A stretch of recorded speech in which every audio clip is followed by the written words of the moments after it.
Peter, I think we're ready to get started here. We are. Okay, great. We're going to turn off the music. Fabulous.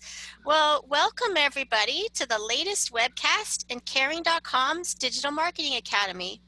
Our session today is focused on helping home care agencies set and conduct client assessments that convert home care leads into high-value clients.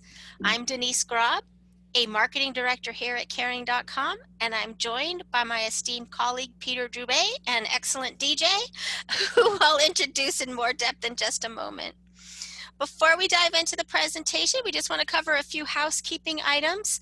This is a one-way webcast where only the presenters speak, but the number one question we get is it being recorded and will you provide the slides? And the answer is yes to both of those. Thank you for the individual who chatted us and asked that already. We are recording. You should see a red dot blinking there, and we will be providing the slides as well. And we want you to ask your questions during the session, but we have a Q&A at the end as well. Okay, Peter. Peter is our featured presenter. We are so thrilled to have him on the Caring.com team. Some of you are very likely familiar with him. He has extensive experience in home care and the senior care industry. He helped to build both the Senior's Choice and Hallmark Home Care, two organizations through which he trained hundreds of home care franchises nationwide. He's also one of the original trainers of our Family Advisor team. And he is renowned actually as a trainer in sales and marketing with a proven track record in multiple industries. And he not only has a wealth of practical knowledge in home care and senior care, but I have found he's an all-around great guy, phenomenal professional. He has some wonderful real-life stories. He leaves you with both a smile and nuggets of valuable truth. I think you will find this yourself as we go through this presentation as well. Let's see what we're going to cover today. All right, we're going to start with a winning sales process. Then he's going to take you through the advantages of conducting assessments and some of the sales psychology that leads to success. He's going to give you tips for outstanding assessments and how to propose a care plan, some of the biggest mistakes, and then we'll do Q&A. Okay, without further ado, Peter Droubay. All right. Thank you very, very much, Denise. I always appreciate a good eulogy, a good introduction. Hopefully I get as good at my funeral. So you're hired. And Denise has been a wonderful coworker and friend. She's just amazing and special. And most of you have met her in the past if you've attended webinars with us before as well. And she does a phenomenal job at caring with our online reputation and reviews program. And I'm excited to be here. I'm excited to be here because this is part and parcel to what I have done for the last 20 years in working within home care, working on better sales processes for home care, working with franchisees and people that I've consulted with all over the country in the industry. And I love the topic. I love the business. And to start with, I've got to say, I love you because I've been where you're at. Again, I don't know every one of you, but my guess is that if you tuned in today, it's because number one, you are actively involved in providing home care in one way or another. Either you own a home care agency, or you're the director of an agency, or you're in sales at the agency. In other words, you're doing something with home care, home health, and you've tuned in today because of the topic. And I'm excited about this topic because to me, it is one of those things that if you're already doing well, then you know the value of it. If you're not doing it, and unfortunately, a lot of our industry has not been doing it of late. And so we're going to talk about ways that we can enhance that and go back to it. And my biggest desire is to make sure that you and your agency are succeeding, that seniors are being taken care of. To me, this is a very mission-driven business. I've always loved the fact that we can do well financially while really providing a great service to those around us in our community, the senior citizens that deserve such a better lifestyle than many of them, unfortunately, are dealt towards the end of their life. So if we can alleviate those burdens by providing outstanding home care services, then I'm all for it. And to do that in today's world, that means you've got to sell yourself well. You've got to influence, persuade. You've got to convince people that you have the ability to do that for them. And so to me, the more that we can put in place processes that do that influencing, that persuading, that convincing, the better off we are. So let's start off by talking about the sales process here within home care and a big issue that I see out there. And again, as we go through, I'm going to talk about some of the mistakes that I'm seeing. I talk to agencies every single day, several a day sometimes, as I'm talking through the programs that they work with caring.com on lead flow and turning those leads into clients and working on their agency in general. Again, I have many, many friends in the industry, so I talk to them as well. And obviously for many years spent lots of time with hundreds of agencies and franchisees that we had. So I'll talk about some mistakes that I see, as well as some real success stories and what the winning process is. Here's a big mistake, just to hit it right off, is right off the bat, I can tell you that I'm talking to a lot of agencies these days that are handling leads, and especially online leads, which more and more of the leads are coming through online sources because of the market, because of changes in the market. It was already a trend that was happening, but now it's here, and most of our business is coming through online means of one sort or another, either our own websites or sites like caring.com. But unfortunately, too many agencies are handling them the wrong way, and then they're upset with the fact that they can't seem to convert a lot of them into clients. It's hit or miss, but I talk to people all the time that are struggling, and one of the common factors, one of the common denominators with people that are struggling is that they don't have a system in place that is an optimal system for converting online leads to clients. They don't have a sales cycle that actually works. Here's what most of them do. Forgive me if I describe you at any time, but unfortunately, too many home care agencies, they don't have a sales system that's in place for everybody. There's no defined process, and so they wind up calling and trying to close every sale over the telephone. This is a big, big mistake, and I'll show you more about why that's the case. It's not an effective way to convert leads, especially online leads. Most will not buy from you. The greater percentage of people that you contact and try and close over the phone will not buy from you. Those that do, and you will get some, right? You can get some business that way, especially if you're really good over the phone. You can get some business, but those that do become clients will bill fewer hours. And that's something that, we've done studies on, in my past lives, working with my businesses, we've done lots of studies on it. You wind up with fewer billable hours per client when you are not doing in-home assessments, okay? So what do the best do? Well, the most successful agencies, and this is what we're going to talk about today, is I'm going to peel back the onion here and give you lots of details on how this runs. But the best agencies, the ones that are the most successful at converting leads, have a dedicated person or people who handle the phones, and that's all they do. So they get great speed to lead. They're getting a hold of people right away. Great specialization. They get really good on the phone. But the bottom line is that when they call, they're not trying to close business right there on the phone. Instead, they're calling with one goal in mind. They're calling to schedule an in-home assessment. And then the agency does those assessments and gets signed contracts on that visit. And that proves to be a much better system.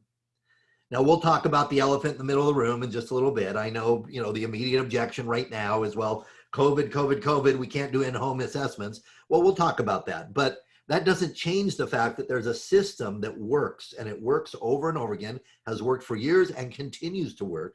And we'll talk about ways of handling things right now in our current environment. But the bottom line is there's two different systems here. And I want you to take a quick look at some of the numbers.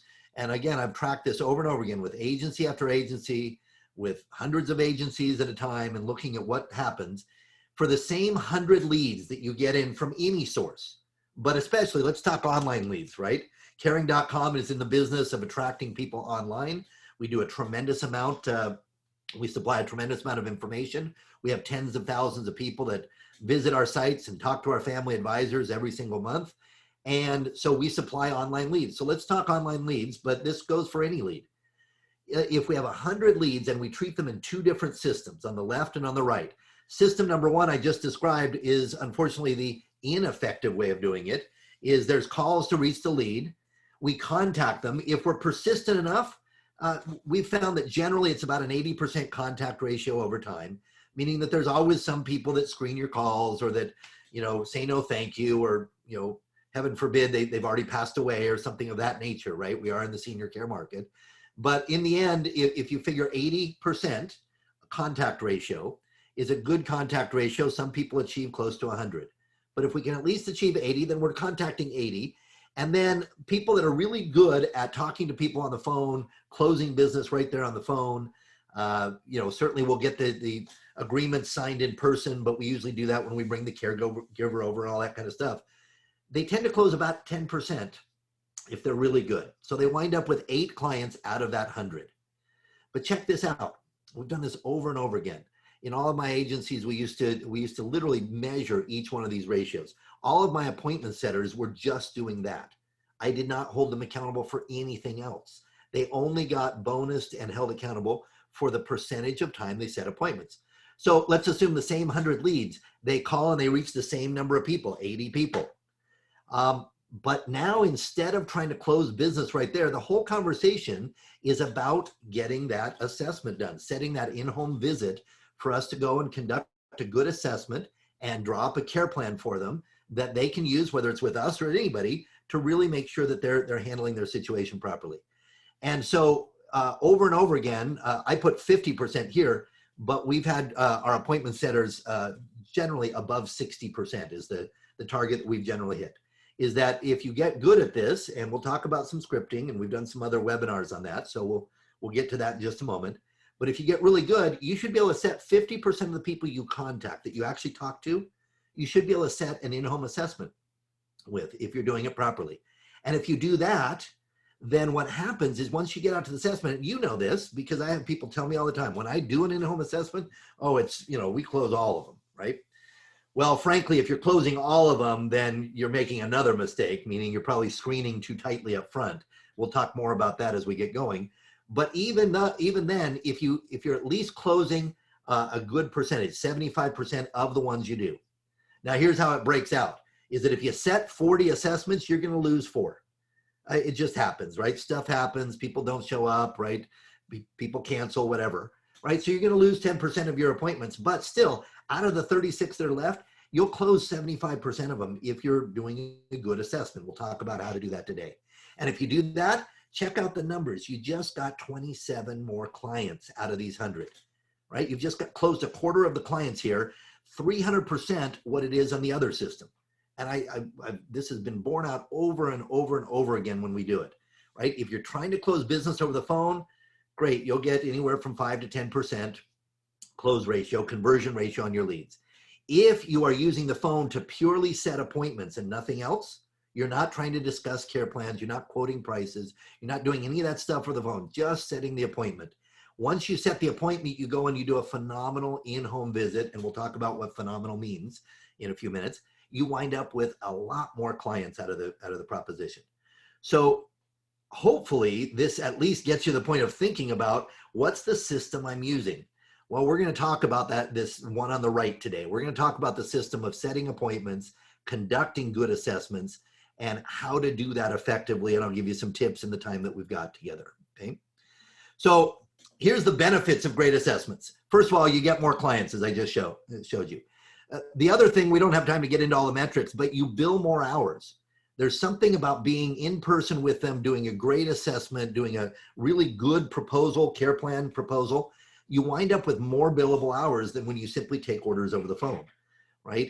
And people say, well, eventually I'll get those hours. Yeah, that's not always true, right? We find that not only do you have a shorter length, lifetime value of the client, meaning they don't stay as long with you, but they also bill fewer hours. When you do the assessment, you're establishing a better relationship. You're better able to serve them. You're better able to assign caregivers because you've met them, you've been in the home, you've done all sorts of work to find out exactly what's going to work with them. You have much more rapport, much better connection with the clients. And all of this, here's the big key, and this is something Denise, will be excited about in the sense that when you're doing good in-home visits to do these assessments before selling them your services, you wind up with a much, much better reputation, right? And that shows in your reputation, your online reviews and the star ratings and all that kind of stuff. Much better relationships, much better reputation.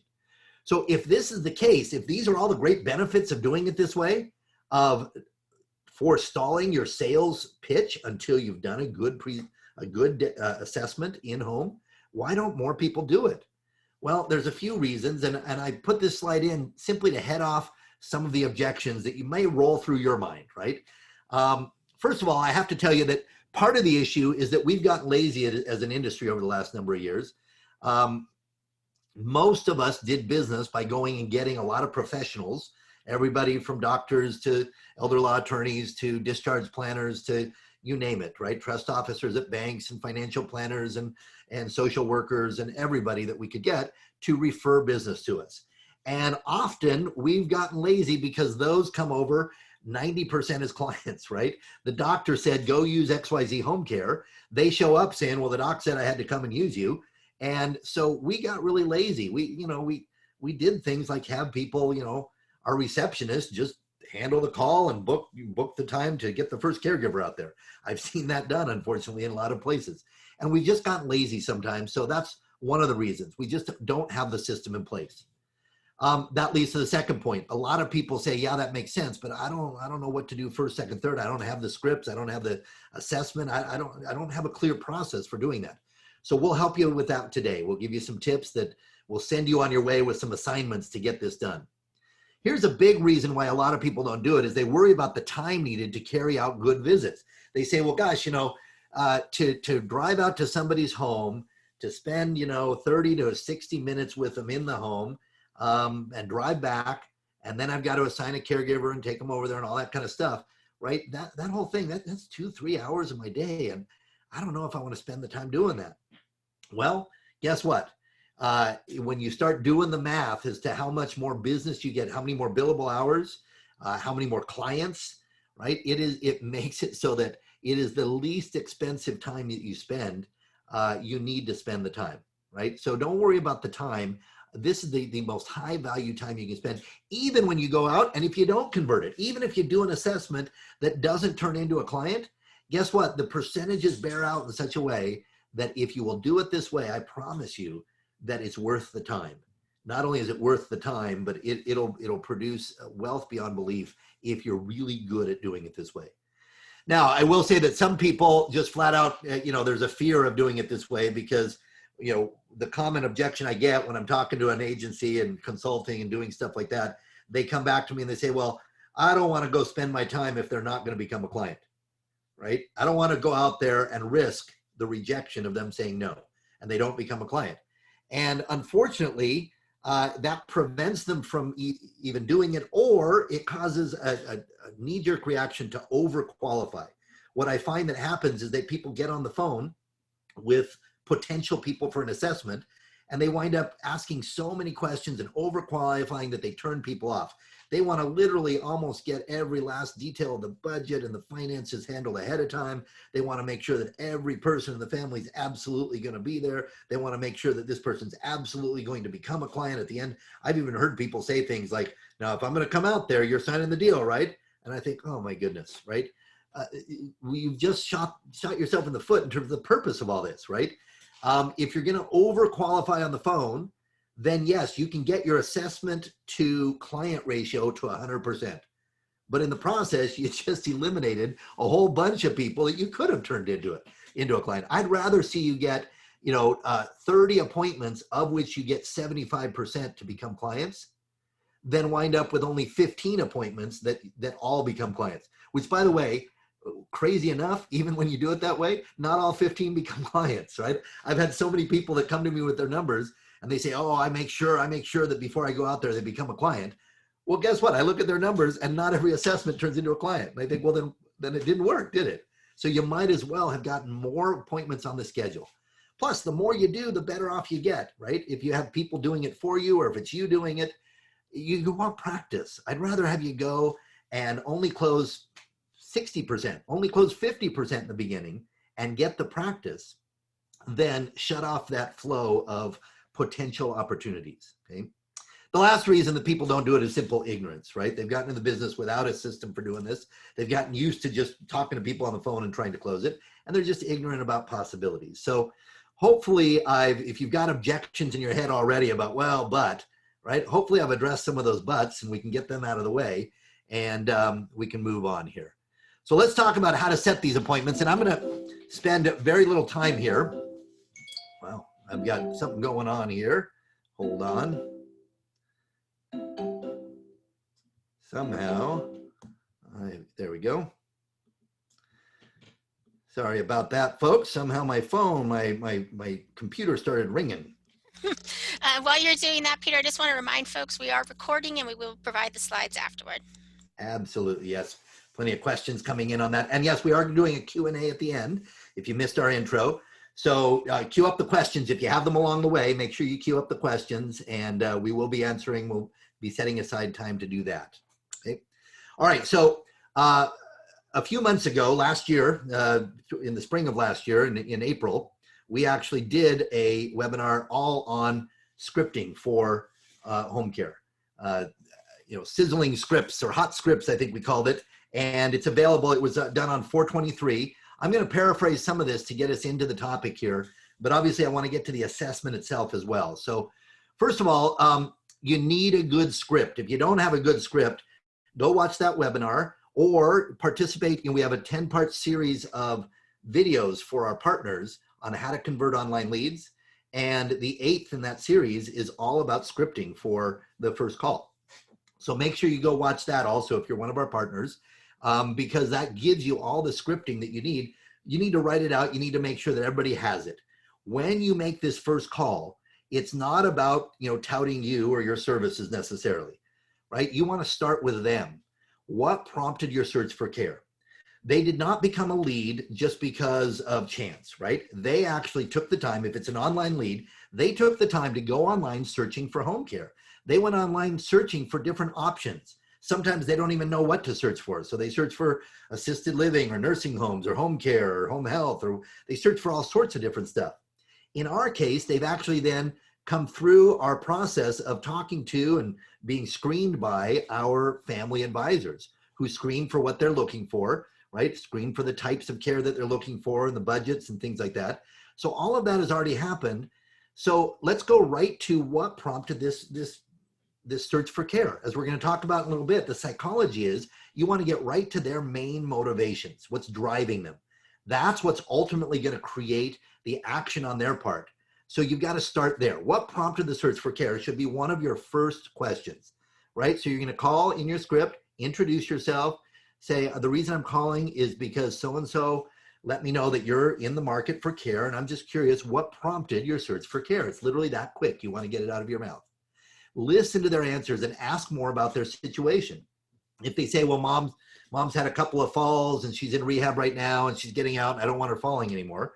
Fantastic. Now we know what the main driver is. We know what some of the wounds, some of the pain is, some of the discomfort that is driving them to look for help. Still, do not talk about yourself or sell your agency right away. Don't launch into a pitch and say, well, let me tell you how we can do that. Instead, you want to immediately ingratiate yourself and induce what's called the law of reciprocation. You want to give them something right away. You want to say, you know what, I have this phenomenal report on how to prevent falls at home.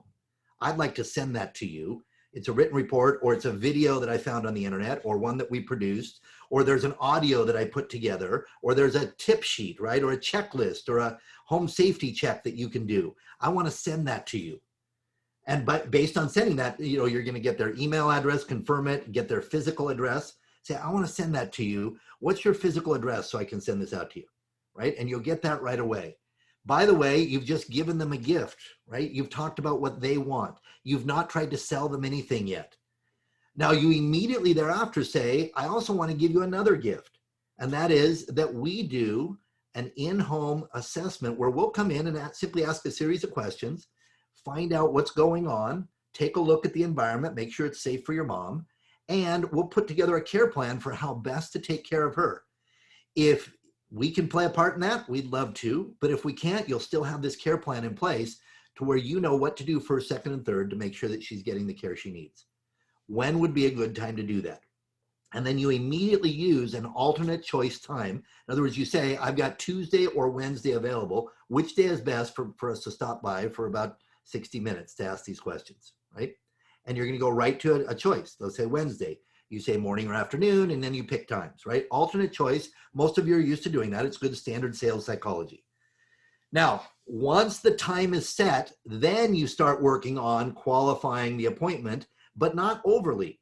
This is, you don't want to overqualify, but you do want to make sure that all the decision makers are going to be there, right? And you simply let them know that now in doing this, we want to hear from everybody in the family that's involved. So who else is involved in mom's care, right? Who else is involved in getting dad the help that he's going to need, right? So get all the decision makers there you can. And you don't quote rates. You don't get into money and stuff. You don't say, now you have at least this much. Do you? I mean, I hear people say that and I just cringe, right? Don't quote rates unless they ask. And if they ask, give them a range, but justify the range by saying, that's why we do the assessment. So when somebody says, well, how much do you charge? I say, you know, it can vary between $25 and $30 an hour, but that depends on the type of care, the time of day, what we're doing, all of those things. That's why we do the assessment. So on Wednesday at 3 p.m., we'll come by, we'll ask a series of questions, we'll put together a care plan, and the parts that we can play a role in, we'll quote a price for you at that time. And that, in my whole history of doing this, satisfies people, and we've already got the appointment on the books, so it's not a big deal, okay? Whatever little qualifications you do, if you want to ask additional questions, you can, but do it after you've set the appointment. If you try to do it before, you're just blocking the appointment from being set. It is much easier to set an appointment, and then if you realize it's totally unqualified, it's much easier to cancel that appointment than it is to set one after you put them through the ringer with questions, right? So set the appointment first, make that right out of the gate. And then I recommend not doing a whole lot of qualifying, right? Simply set the appointment, ask a couple questions about who's going to be there and things like that, and then run the appointment. You'll find that the percentages will work out. Now, again, there's more to this. I'm shortening it on purpose so we can get to other things here, but we did an entire webinar on this, and there's a whole training video in our training series. So if you're a partner of ours, then go to that training series. And if you need to talk to your account executive about how to get to that, make sure you do. But number 8 in that training series is all about the scripting for setting these appointments. You can go to our partner site, which will pop up at the end here, but go to our partner site and you can find the webinars that we've done on 4/23 of 2020. We did one just on scripting. So go back and look at that, view it, or reach out to us with questions. I'm happy to help with additional questions here. Now let's talk about, let's get into the assessment itself. And to do so, to really understand the process of a great in-home visit, in-home assessment, we have to remind ourselves of some things that I know you know, right? We all know this stuff. We've all heard it before, hopefully. And if you haven't, then this will be great. But it bears reminding. And that is that there's some fundamentals to sales psychology for influencing, persuading people that we have to incorporate. And unfortunately, most of us, we jump into things when we're trying to sell and we ignore all these fundamentals and we wind up not selling people. In fact, we wind up doing just the opposite. So let's remind ourselves of these fundamentals and how to sell effectively, because that ultimately plays into the reason why we're doing an assessment here. So first of all, this has been my little figure. If you've been around me any length of time, if one of my franchisees at one point, you've seen this ad nauseum, right? If you've been through any trainings I've done, this is my little figure for describing the sales process, right? This is a balancing act where people decide to buy or not buy. And on one side of the scale, we've got risk, right? These are the costs. Now, by the way, a cost is not, there's no set number that's a cost or no set thing that is a cost. It's what we perceive to be a risk, right? If the money is not a risk to me, then I don't have any issue there. It doesn't weigh very heavy. If it's a lot of money, if I'm risking a lot, or if I don't see the return, right? If somebody comes to me and says, give me $10,000, I'll give you $100,000 tomorrow, and I knew it was for certain, well, then I don't feel much risk in that. But if I don't know it's certain, now there's a lot of risk, right? So it's the risk. And what are we risking? It's more than just money. It's time, it's pain, it's discomfort, it's the unknown, it's meeting people I don't know. So there's a whole host of things that people risk in a buying decision. It's change, right? Any change involves some risk. So that's going to tip the scales automatically against you. So what do you put on the other side? Well, the mistake that most people make is they spit out just the facts, right? The logic. And the logic is where most people want to go with it all the time. And unfortunately, logic is typically, not always, but typically not heavy enough to outweigh the risk, because risk is a very emotional thing. So to outweigh emotion, you've got to have more emotion. And so there's two classifications. We've all heard this before. There's pain and pleasure. There's things we want and things we want to avoid, right? There's the things we want to get and things we want to run from. So the pain and the pleasure is the emotional content which will outweigh the risk. When I come to the point of seeing my current situation as being more painful and alternative as being more pleasurable than the risk that is associated with it, then the scale tips and I buy. So very simply, here's why people buy. First of all, they buy because they're in a buying state. I know we've all been in a buying state. It can be a dangerous place to be, right? We don't want to go near a store when we're in the buying state. But you need to get into a buying state. How do we get into a buying state? Well, first of all, people get into a buying state when they associate pain to their present situation, right? When you're dissatisfied with something, when you don't like your current car and you go near a car dealership, that's dangerous because you're now in a buying state, right? When you don't like the way that your home is currently and you start going by open houses, that's a dangerous place to be, right? So when you associate pain to the present situation, I don't mean that it hurts horribly, but I mean you're discomfortable, you're not happy with it, right? It's not pleasurable anymore in your current situation. And for many of the seniors that we're working with, there's obvious pain in their situation, right? And I'm talking serious pain sometimes, right? So we have to associate that pain. Now, by the way, human beings have this amazing ability to bury things in our psyche. We have this amazing ability to avoid reality and avoid emotions. And so, you know this, you've always heard, and whether you've done it yourself or not, people go to therapy. And what's the goal of therapy is simply to bring things out in the open, right? If I can get you to talk about it, we can deal with it, right? Then it's better.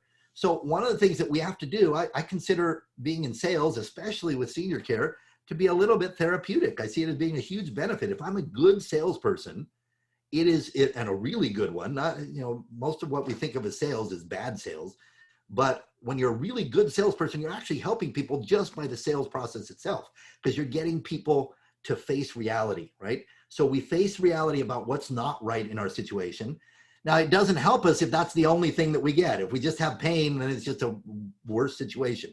But if we see a pleasurable alternative at the same time, and that alternative makes sense, meaning there's enough logic to make sure that it makes some sense in our mind as to how we would do this.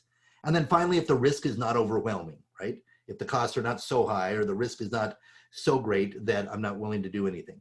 So this is how people buy. So what's our job then? Our job when we're going in to a potential new client is, number one, is to manage the client's state, right? Is to really take charge of managing the emotional, mental state that they're in. So how do we do that?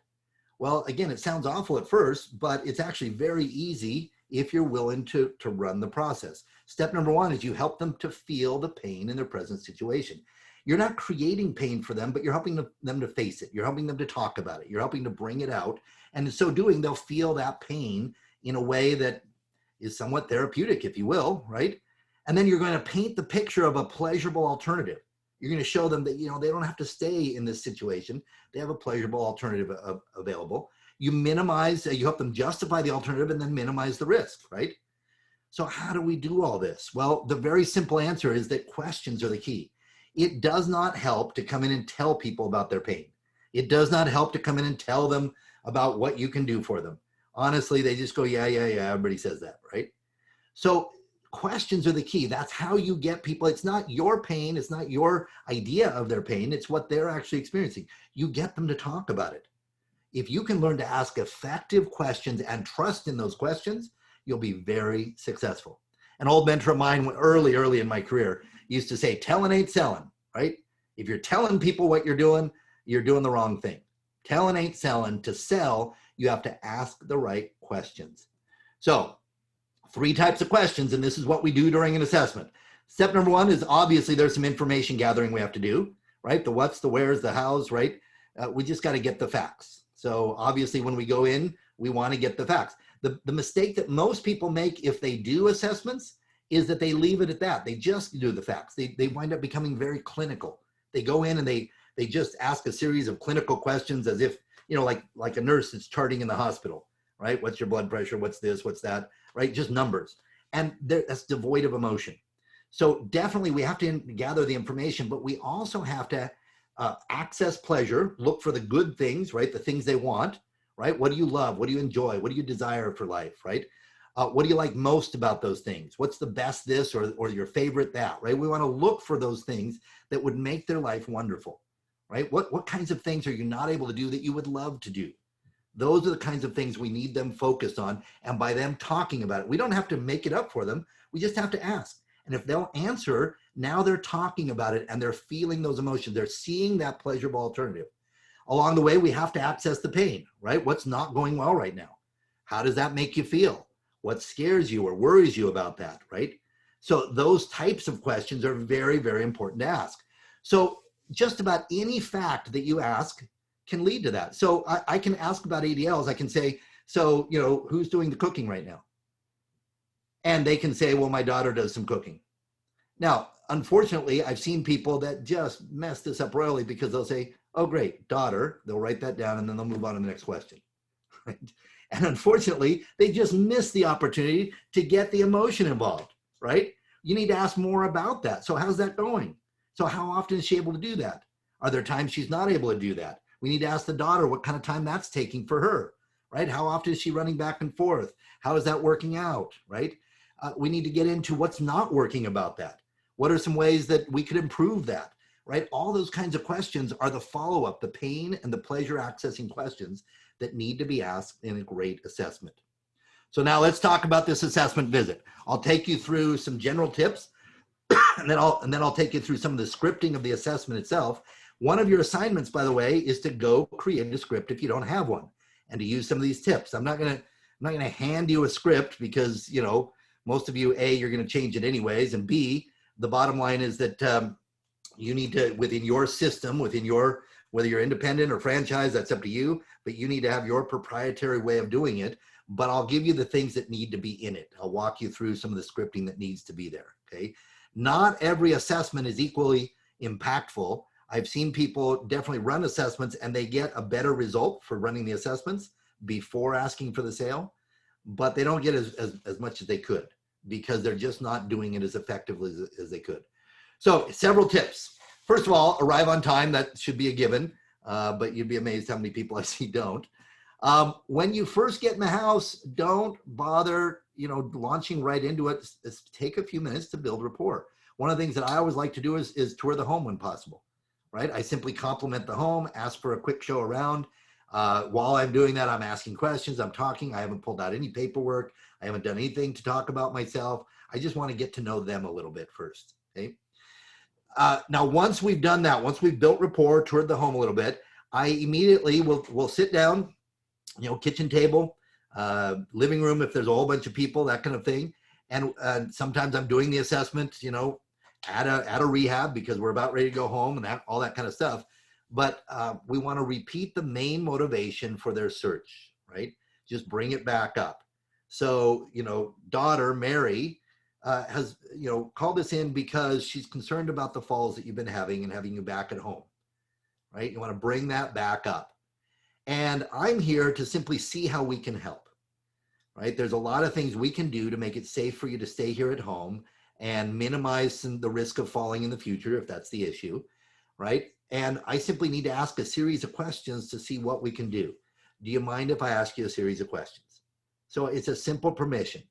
And it sets up the fact that all I'm going to be doing is interviewing them, right? I'm not here to sell them. I'm not here to do a dog and pony show. I'm not going to launch into some, here's all the 10 benefits of using us, right?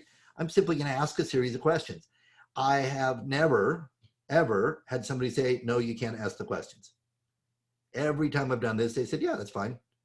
And then I always immediately follow up with, by the way, do you mind if I take notes? It sure helps me to put together the plan.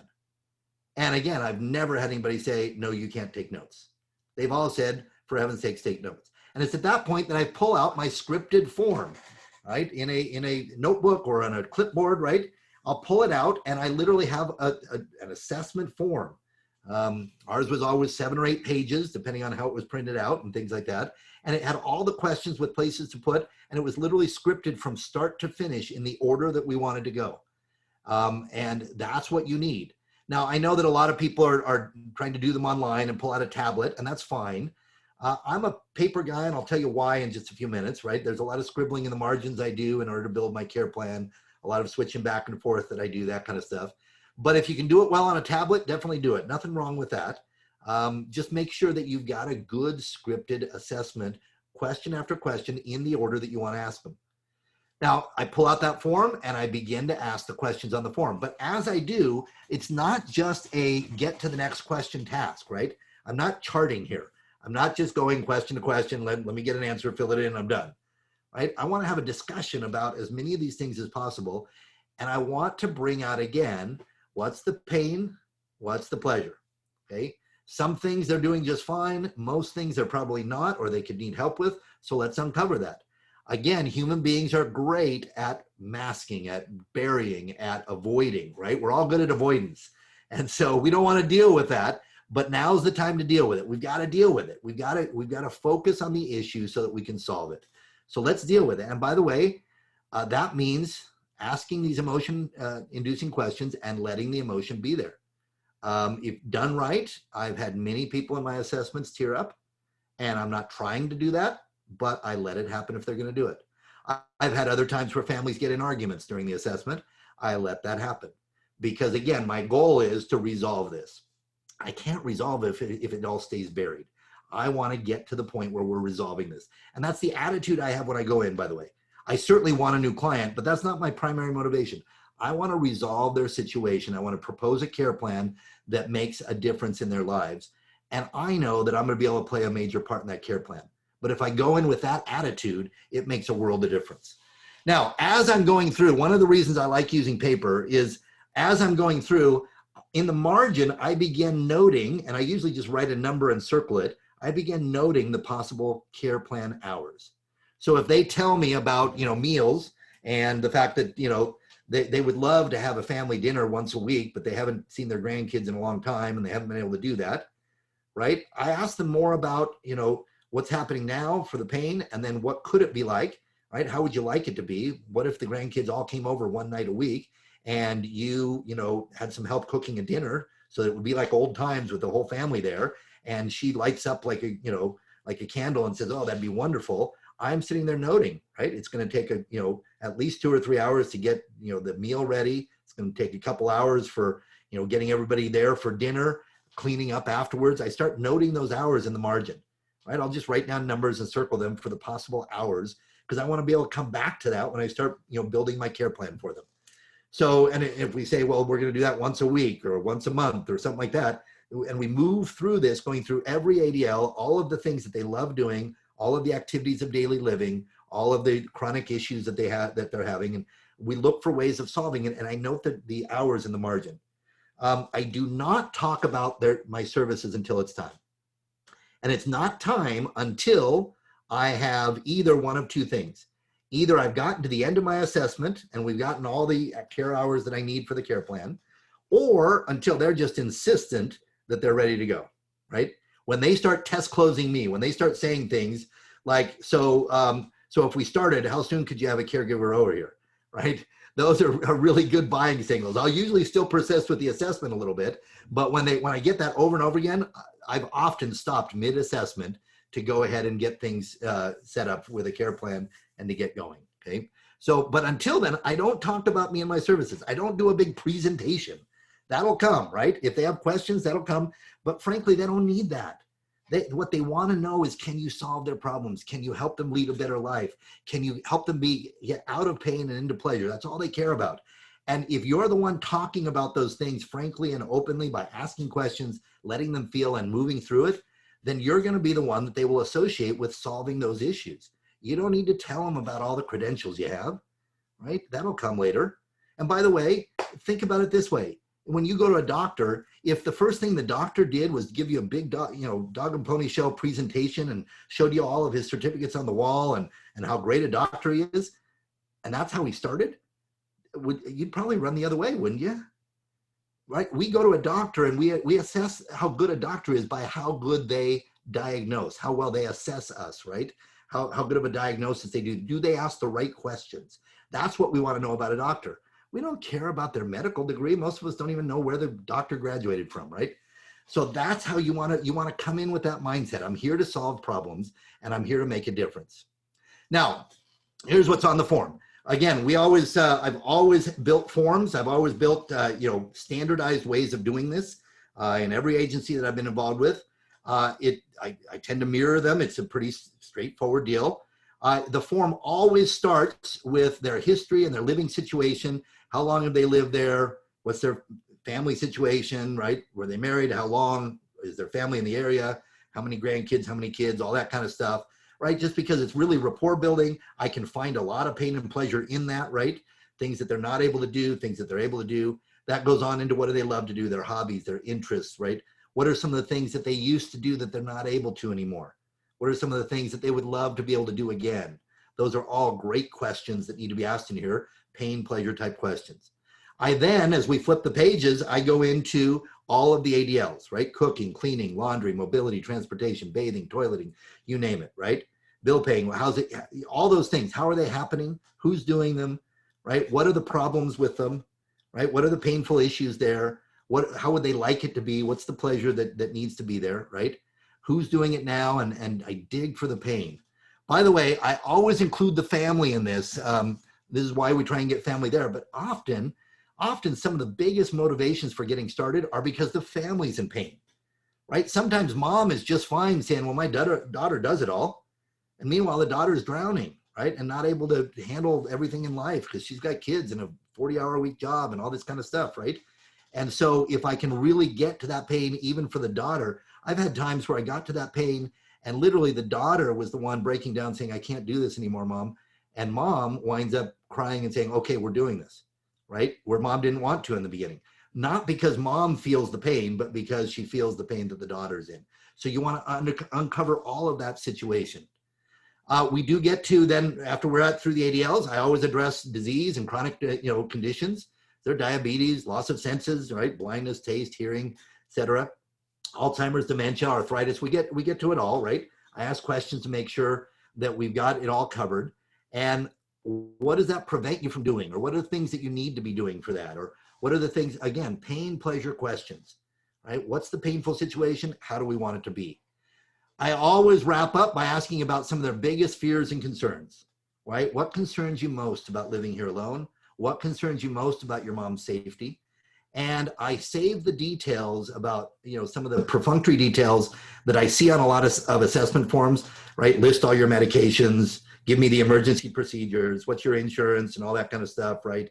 All the stuff that we would want to collect before starting engagement, certainly. Save that for after you've got a decision on the care plan.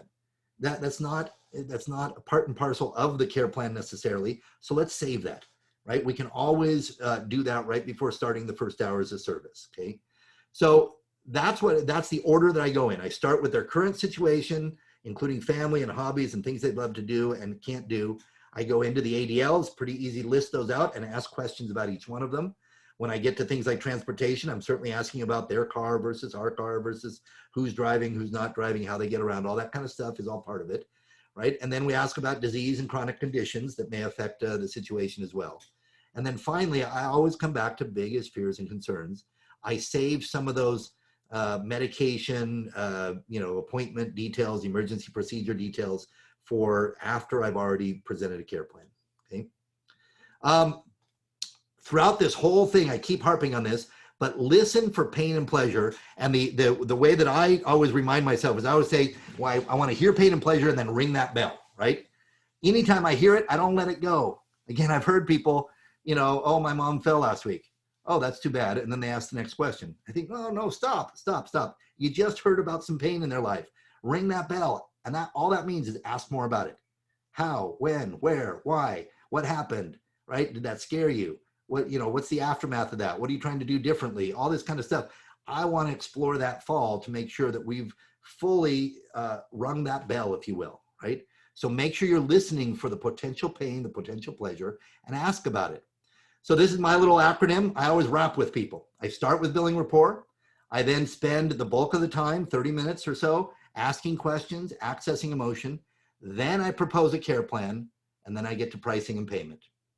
Now, here's how you propose the care plan. You've already written things in the margin. What you do is you point, tell, and paint. Then you test close on each one of those things. So you simply go back and you say, okay, let's build a care plan for you that works. So the first thing is, and you literally go down your sheet here, and you go down and you say, so from what you told me, you could really benefit from blank, right? Whatever that first thing is. You could really benefit from doing that meal once a week for your family. Is that true? And they say yes. And you say, well, I can do that for you, right?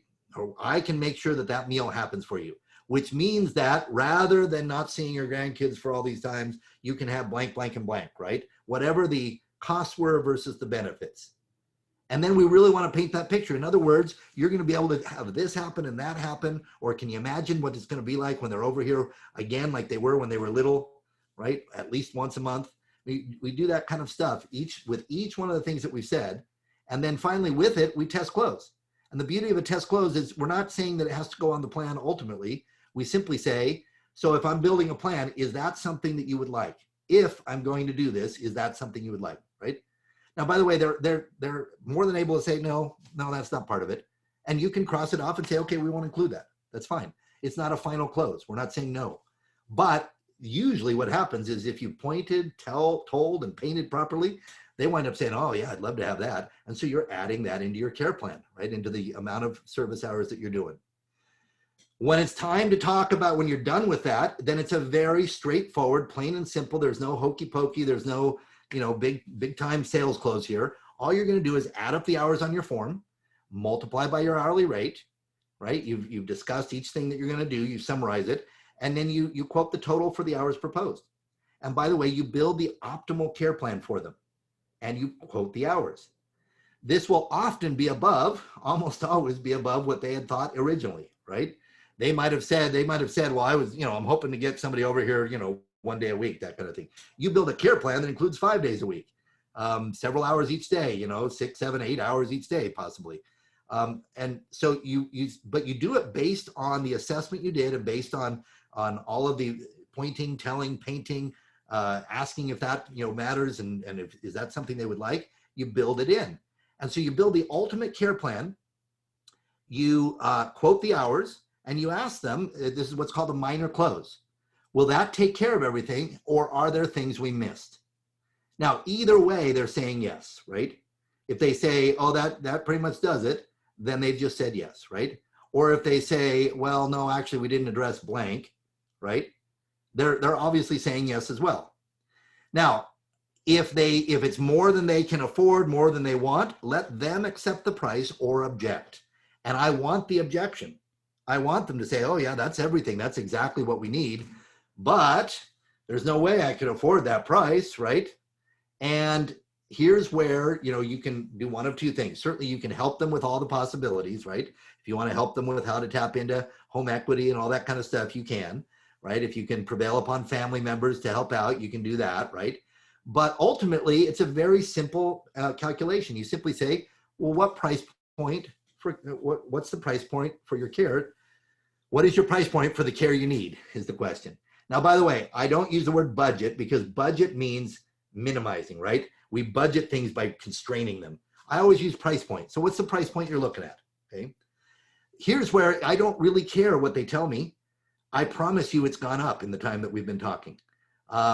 They came in thinking they might spend, $1,000 a month.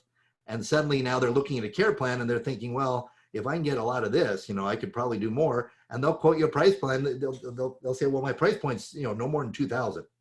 And you say, fantastic. Let's work it out so that it works within the 2,000. And then we'll look for other ways that we might be able to pay for more, right? So again, then you start getting creative, right? Maybe we can do a couple of things at once. Maybe we can cook a few meals, put them in the freezer. Maybe we can have the daughter take care of things on certain days while we take care of things on other days. You know how to do that. But now we've reset this price point and it's based on what they truly wanted. They're the ones that told you everything they wanted. And so ultimately we're simply trying to help them afford what they wanted. So it becomes a very easy thing. All right, we're running out of time. So biggest mistakes here, and then I'll take questions. Here's what not to do. And I've already covered most of this, but a quick synopsis of what not to do. Biggest mistakes I see in the industry, first of all, is the one that we addressed right up front. Not intending to visit and assess before selling. In other words, people trying to sell over the phone and not even trying to set an assessment. Second big mistake, over qualifying before setting the appointment, right? Putting too many conditions on whether we'll even go out and visit you or not. Three is not having a scripted assessment form, right? Build an assessment form that does what we're talking about doing. Number four is getting too clinical. We talked about this, right? When you're avoiding the emotion, when you're just asking for the facts, right? That's what I call clinical. You're just going fact to fact to fact. That does not sell anybody. In fact, it turns people off. Being afraid of the emotion or talking over it, right? It said taking, it should have been talking here. Being afraid of the emotion or talking over it. A lot of times people don't like sitting when the family starts arguing. They don't like sitting when the senior starts to tear up a little bit, or the daughter starts to tear up a little bit, or whoever it is, right? We don't want to deal with that. And yet that's exactly what has to be dealt with if we're going to really make a difference here. So let it happen. Trust the process. The biggest thing that I see is people talking over the process. They get in, they'll ask a question. It's difficult for the senior to answer. They don't want to answer it. And so what do we do sometimes? We start talking over it. We start answering for them. We start getting into our pitch, right? We don't need to pitch. Just ask. Let them answer. Ask again if they didn't answer. Go deeper if we need to, if they didn't give you a full answer, right? Really ask and really understand. Do like you would do if this were your best friend or your dearest relative that you were trying to help, genuinely help. Not with an agenda, but trying to help. And by the way, if you do it this way, your agenda will also be served. Hedging on the care plan in fear of quoting too much. I see a lot of people go in and they say, well, I mean, if I really did up a care plan that they want, that's going to be 40 hours a week. There's no way they're going to be able to afford 40 hours a week. Well, you don't know that, right? So, and even if they can't, they deserve to know what the full care plan could be, and they deserve to be able to mentally work on that, right? People are amazing what they'll come up with sometimes as solutions for being able to do that. So propose the full care plan, and then be willing to walk back, some of those ideas, or get creative with those ideas in order to constrain it by whatever price point they have. And then finally, a lot of people avoid plainly talking about money, right? We do everything we can to avoid the subject. Well, we don't want to shock them with the money. I don't want them to say, oh, I can't afford that. You know what? People deserve your willingness to just talk plainly about it. Okay. So tips for an assessment, ways of conducting an assessment. Hopefully these have been useful. There is one more big mistake, and that is not partnering with caring.com, right? To get really good at converting leads into clients, you've got to have more leads. And we can provide you with listings on high ranking sites, tools to gather reviews and manage online reputation. We screen leads and send them out. And we have a ton of education like this and our courses that we offer for our partners. So there's my pitch at the end to help you out with coming on board with caring.com. We want you to be partners with us. We would love to work with you on this. And it is truly a partnership. We want to make it worth your while in a way that benefits both you and us. All right, with that, let's get to Q&A. We're, took a few minutes longer than I'd planned, but we're willing to spend as much time on Q&A as we need to. Okay, So Peter. let's take a look at it here and see what we got. Yeah. I have your questions for you all queued Beautiful. up. So there was a question about some states require an RN Yes. to do the assessment. Does your model work for those states, or how would you adjust this model? Absolutely. In fact, it works better if you teach your RN how to sell, right? Unfortunately, a lot of RNs have been trained to do a clinical charting sort of assessment, right? So what we always did was we always took our RNs and really taught them how to do this effectively in a way where they're truly getting, and some of them are brilliant at it. I mean, many of them are. It doesn't take much. All of the RNs that I've worked with are just phenomenal people, and they understand, and they're willing to go through and ask these questions in these orders and really dig for the pain, the pleasure.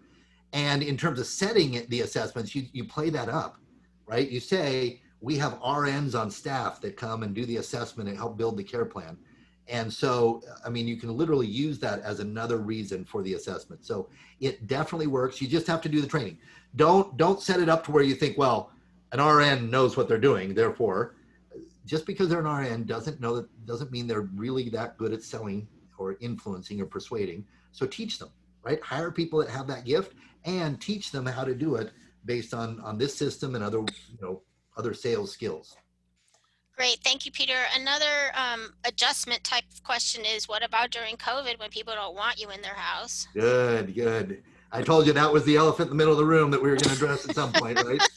All right, so here's the deal. You can do this all on a virtual assessment. It's not as effective. You know that. I know that. But set up a video call. Video matters, right? There's something about seeing people that matters. So set up a video call. There's lots of services. You can FaceTime, you can Zoom, you can go to meeting. I mean, all the services, Skype them, right? There's all sorts of ways that you can do it. So set up a video conference. That's step number one. Step number two is, you know what? A lot of people, at some point, we've got to put a caregiver in there anyways, right?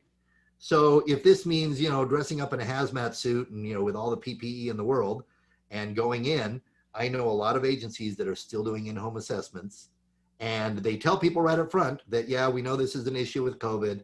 That's why we have tons of PPE and we're going to sit across the room and we're going to do all this stuff. But I mean, think about it. You're talking to a family about placing caregivers in there, but you're not willing to go in. So, I know a lot of agencies that are still doing in person. They just suit up, right? They do use all the PPE in the world, but video conferencing does work. And we've had lots of agencies that run the same system through video conferencing. And again, same thing, initial call, just to set the appointment. They don't try and sell on the initial call, just setting up the appointment. And if it's a video call or virtual assessment, then that's what we do. Okay. Okay, thank you. And there's a couple folks that are pushing back a little bit on the money talk, that consumers nowadays are really price conscious, and they're asking if you have any more tips for how to persuade the consumer to move to the assessment stuff when they're hung up on price. So there are some consumers that have, they get in this mode, right? They get in this mode about, get the price, get the price, get the price, because I'm just running around comparing prices. And so one of the things, again, I don't ever quote on the phone, is what we're talking about. In person, I talk very frankly about our prices once I've done an assessment and we have a care plan in place, right? But on the phone is, I assume, what we're talking about. Yes. And on the phone, what I always do is I don't shy away from the pricing structure in general, but I always quote a range, and I immediately always tie it to the fact that, and I'll even tell them, that some people might quote you an exact dollar, price per dollar, but they're not usually being very genuine, because there's a lot of factors that play into this, right? Time of day, care needs, all that kind of stuff. We need to be able to assess, because we want to get you the best caregiver for what you need, not what everybody else needs. And so that might mean some differences in price based on what caregivers we need, when we need them, et cetera.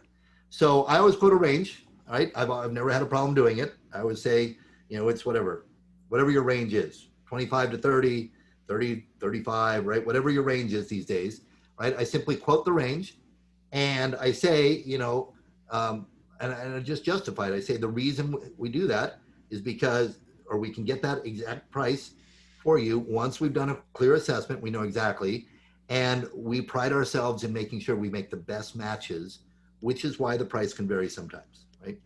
So again, try it. I'm not suggesting that there aren't still some consumers that are just looking at price and trying to shop price, but frankly, they're not always the ones that you necessarily want long-term as clients, because they will often jump to a new agency once they find a better price, right? If that's their only motivation. But what I've found is, once I get in the home, that's not their only motivation. And so if I can get them to the point of at least accepting an assessment, giving them a ballpark range, and then justifying why we need the assessment, then things change once they get to know me and I get to know them, and we truly assess their situation. So again, you might run into a couple that you can't get that way because it's all about price. But what else are you going to do? You're going to lowball the price and then raise it later? To me, that's not a viable solution. So let's just quote a range and justify the fact that we need an assessment in order to get, quote the end range, and then get in and actually do that, right? Great, thank you. And we got quite a few folks asking on where they can get a good quality sample home care client assessment form. Yeah, so the reason that we don't publish one exactly is because obviously we work with everybody in the country. Step number one is to get in contact with whatever franchise you're a part of, if you're a part of a franchise. We don't want to step on toes as to, somebody's somebody's franchise, materials. We don't want to say this is wrong or that's right or whatever. So start with your organizations, right? Franchise, or if you're part of any other organization. If you're independent, there are some folks that uh, there are some training, people out there, some people that do training in the industry that do have samples out there. And then the bigger thing is, go talk to people in the community, right? Go talk to other agency owners and see what they're doing. Even if it's not in your space, maybe it's in other markets they're willing to share. And, you know, we can do it that way. I would love to share ones that I've done. I just, again, I don't want to make it a caring official one because I don't want it to be something that suddenly becomes an issue for a lot of our clients that are parts of large organizations. Great. And then there was another question, and I think we need to move on, but we could follow up with anyone we didn't answer their question afterward. And to everyone that was asking about a copy of the presentation, yes, we will have a copy of the presentation and the recording available for you. But another one that we got, Peter, was how long typically would you say a quality in-home assessment following the model that you suggested should take? Yeah, it's typically minimum of 20 minutes is what it's always been, minimum. But I've had assessments that have gone more than an hour. Again, it really depends on the client and how quickly we get to the emotional desires. Now, I will say this: there are some people that come to you already in pain, already know they want home care, they already want to start, and those are the 20-minute ones, right? You go in, you assess the situation, it's about the facts. They're already crying, right? They already want you. They've already decided. So those are the easy ones. It's the ones where you're going in to do a full assessment where half the room doesn't think there's even a need for home care, right? Those are fun ones to be in, right? Maybe the daughter knows there is because she's dying, but the brothers don't think they need one and the parents don't think they need home care. And so doing a great assessment is really about getting the whole family on board to what's going on with the person that asked you in there. So that can often take longer. I always booked for an hour, um, planning on it being a 45-minute assessment with 15 minutes for doing paperwork to close the deal, get the agreements in place, collect deposits, all that kind of stuff. Right. But there's times where I've gone over. Those of you that are asking for real detailed information on Caring's lead program and referral and how that all works, and how to sign up as a partner, we love that question. We're going to provide the contact information in just one moment. Mhm. So we'll have that information for you. And anyone who we didn't get to their question now, we'll follow up with you to make sure you get information to answer those questions. We are approaching 12:10 at this time. Yeah. So if you wouldn't mind, Peter, can you move the slide forward? Yep, let's do it. Okay, so we just want to, you want to go ahead and summarize what you covered here, Peter? Sure. The summary is the results are much better when your sales process includes an in-home assessment before selling your services. Number two is to influence, persuade. You have to access emotion, pleasure, and pain. And the best way to do that is through questions, which is what an assessment's all about. It's about asking questions. So develop scripts, processes for every part of your business. You should have a standardized assessment form to work from. And then finally, trust that system. Once you have it in place, trust the system. Simply ask the questions, elicit the emotion, point out what you can do for them, build a care plan, quote the price, and ask for the business. You will get a much higher percentage of business. And it's still not 100%. I saw a couple questions with objections like, what if they're saying they only have $100 or something like that. The bottom line is you're not going to get everybody. There are some people that just flat out don't have enough money, and we weed those out, right? But the bottom line is that you will get a much higher percentage if you roll through into a great assessment first. All right, we promised our contact information especially for those of you who are asking how to be a partner of Caring.com. This is our phone number for reaching an account executive who can help you upgrade your listing rapidly, as well as we have an email if you prefer just to outreach that way instead. A lot of you were asking about prior trainings and webinars we offer. They are all on our industry blog, partners.caring.com. in the events section, and that includes the home care sales training that we have for Caring.com partners. We really appreciate that you took time to come hear the insights from Peter. Thank you, Peter, for all of the excellent tips and best practices and mistakes to avoid. Thank you so much for sharing all that with the hundreds of home care agency executives who joined us today. We hope you found the information helpful. We're going to prompt you with a quick survey at the end here. You can also email us your feedback. We got a couple suggestions for future webinars. Thank you to those folks who made those suggestions. We welcome feedback and suggestions. Is there anything else you want to add before we close out the session, Peter? Just thank you for your time. Again, I admire you for being in the business that you're in and for doing the work that you do. And we're here to support you. Reach out to us. We'd love to help you. And anything else that I can offer, we'd love to build that into future trainings and webinars. So please let us know. Thanks so Thank you much. very Have much. a great day.